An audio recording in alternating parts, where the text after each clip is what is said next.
What's up, everybody? I hope your deer season's going well. I hope you're filling the freezers. I'm out cutting some grass today. I cut grass for a living, and I was just thinking about arrows. And sometimes I'll see people run their arrows maybe 2-3 inches past the riser. And I guess to each their own. But what I like to do is so I should probably technically run a 300 spine, but what I'll do is I'll run a 340, 350 spine, cut it as short as possible, and put as much weight up front as possible without being ridiculous on the weight.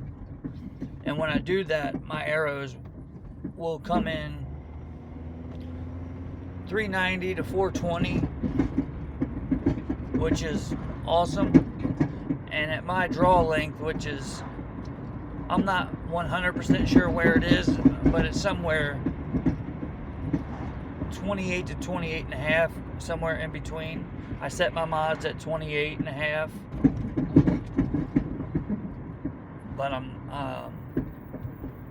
I take my draw stops and I put them in the hole before where they're supposed to be, so my let off's like 80, maybe 78 or something of that nature. But anyway, I like to cut my arrows as short as possible. It stiffens the spine, put as much weight up front, and maybe run it like a 1/4 inch past the launcher.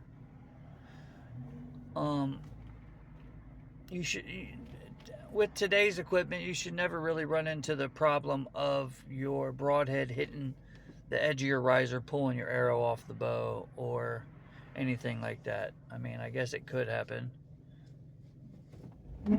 but it shouldn't.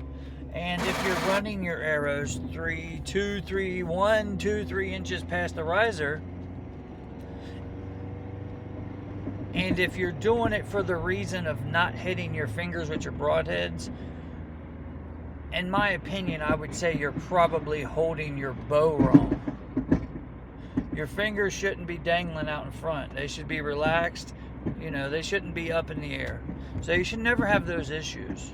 But I'm just curious, do you guys run, how far from the edge of your riser do you run your arrows? Or do you run your arrows inside the riser and just a little bit off the launcher?